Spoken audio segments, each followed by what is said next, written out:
আজকে নিয়ে এসেছি চিকেনের একদম নতুনত্ব একটা রেসিপি, স্টার্টার আইটেম হানি গার্লিক চিকেন, যেটা কিনা স্ন্যাক্স হিসাবে তো দুর্দান্ত লাগে খেতে। এছাড়া বাড়িতে কোনো অকেশন হলে চটজলদি বানিয়ে নেওয়া যায়। চলুন তাহলে শুরু করা যাক। হানি গার্লিক চিকেন করার জন্য আমি এখানে খুবই অল্প পরিমাণ চিকেন নিয়েছি। আমার এখানে 400 গ্রাম মতো বোনলেস চিকেন আছে, চাইলে আপনারা উইথ বোনও দিতে পারেন। এর মধ্যে আমি 1 চামচ বেসন, 1 চামচ চালের গুঁড়ো, একটা ডিম ব্যবহার করেছি। ডিমের কুসুমটা ব্যবহার করিনি, ডিমের সাদা অংশটা নিয়েছি। আমি কুসুমটা রেখে দিয়েছি, পরে অন্য কাজে লেগে যাবে। আর এর মধ্যে দেবো হচ্ছে স্বাদ অনুযায়ী নুন। আর আমি একটা কাঁচা লঙ্কা দিয়েছি। কাঁচা লঙ্কাটা যদি আপনারা মনে করেন যে দেবেন না, অবশ্যই ওটা অ্যাভয়েড করতেই পারেন। আমি যে একটাই দিয়েছি। আর যদি আপনারা চান খুব সামান্য কাঁচা লঙ্কা মানে কুচানোর বদলে বাটাও ব্যবহার করতে পারেন যদি থাকে, না হলে কুচিয়ে দিলেও মুখে পড়লে খেতে ভালো লাগে। একটা কাঁচা লঙ্কা দিতেই পারেন। কাঁচা লঙ্কাটা আমি খুবই মিহি করে কুচোচ্ছি যাতে অসুবিধা না হয়। এবার খুব ভালো মতো এটা আমি মেখে নেব। বেসন চালের গুঁড়োর সাথে চাইলে আপনারা কর্নফ্লোরও দিতে পারেন। আমি কর্নফ্লোরটা আর ব্যবহার করিনি, সেক্ষেত্রে বেসন আর চালের গুঁড়োর পরিমাণটা একটু কমিয়ে দেবেন। আমি যদি কর্নফ্লোরটা ব্যবহার করিনি, দুটো আমি 1 চামচ করে নিয়েছি। অবশ্যই মাংসের পরিমাণ অনুযায়ী আপনাদের মাংসের পরিমাণ বেশি থাকলে এই পরিমাণগুলো কিন্তু একটু বাড়িয়ে নেবেন। দেখুন খুব ভালো মতো এটা আমি মেখে নিচ্ছি। এর মধ্যে আমি আরও কিছু ইনগ্রেডিয়েন্টস ব্যবহার করব, যেটা ম্যারিনেশনে ব্যবহার করব না। এখানে আমি প্রায় 7-8টার বেশি রসুন আমি এখানে কুচাবো। যেহেতু এটা হানি গার্লিক চিকেন, এখানে রসুনের তো ব্যবহারটা হবেই। তো রসুনটা আমি প্রথমে এরকম ছুরি দিয়ে থেতো করে তারপরে রসুনগুলো আমি কুচি কুচি করে রেখে দেবো। এটা আমি পরে ব্যবহার করার জন্য। আর ওইদিকে তো মাংসটা আমার প্রথম পর্যায়ে ম্যারিনেশন হয়ে গেছে। দ্বিতীয় পর্যায়ে আমি এর মধ্যে কিছুটা কস্তুরি মেথি, 1 চামচ মতো কস্তুরি মেথি আর একটু দিয়েছি।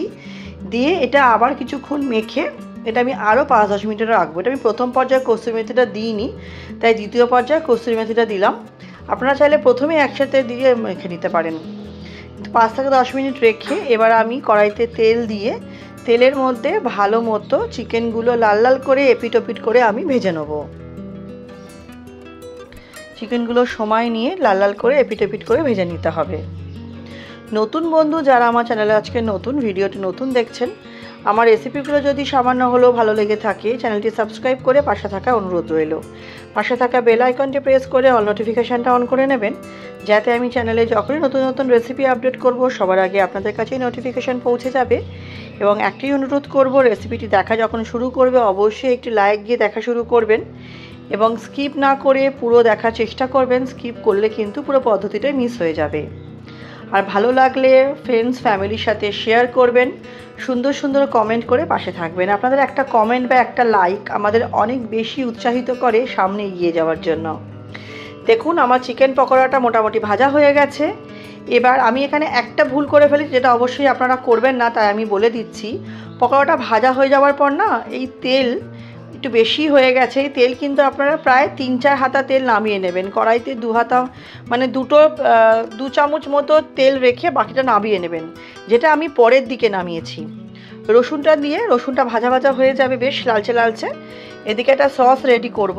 তার জন্য একটা বাটির মধ্যে আমি সয়া সস দিয়ে দিচ্ছি, ওই 1 চামচ, আর 1 চামচে খুব সামান্য দিয়ে দেবো হচ্ছে মধু। মধুটা একটু বেশি করেই দিতে হবে, তাই মধুটা আমি এখানে দিয়ে দিলাম। আর দিয়ে দেবো হচ্ছে আমি এখানে টমেটো সস। টমেটো সসটা আমি 1 চামচ দেবো, আর মধুটা আমি এখানে 1 চামচই দিয়েছি। মানে এই সবই হচ্ছে আমার 4 চামচের মাপ।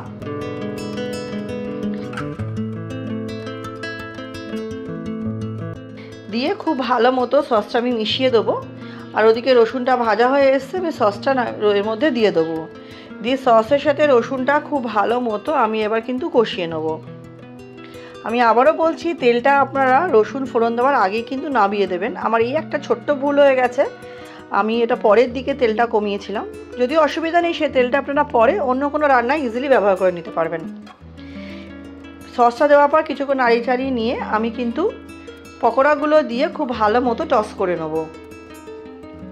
পকোড়াগুলো দিয়ে খুব ভালো মতো টস করলেই এটা আমার রেডি হয়ে যাবে। লাস্টে অল্প একটু ধনে পাতা বা সাদা তিল যেটাই থাকবে সেটা দিয়ে সুন্দর করে সাজিয়ে পরিবেশন করলেই হবে। দেখুন আমি এবার তেলটা নাবিয়ে নিয়েছি, ঠিক এরকম থাকবে টেক্সচারটা। তাহলে বন্ধুরা রেসিপিটা কেমন লাগলেন অবশ্যই জানাবেন। আমার সাথে শেষ পর্যন্ত থাকার জন্য ভিডিওতে আপনাদের সকলকে অনেক ধন্যবাদ। অবশ্যই একবার ট্রাই করবেন, কেমন লাগলো আমাকে জানাবেন। তাহলে আজকের মতো এখানেই শেষ করছি, সবাই খুব ভালো থাকবেন।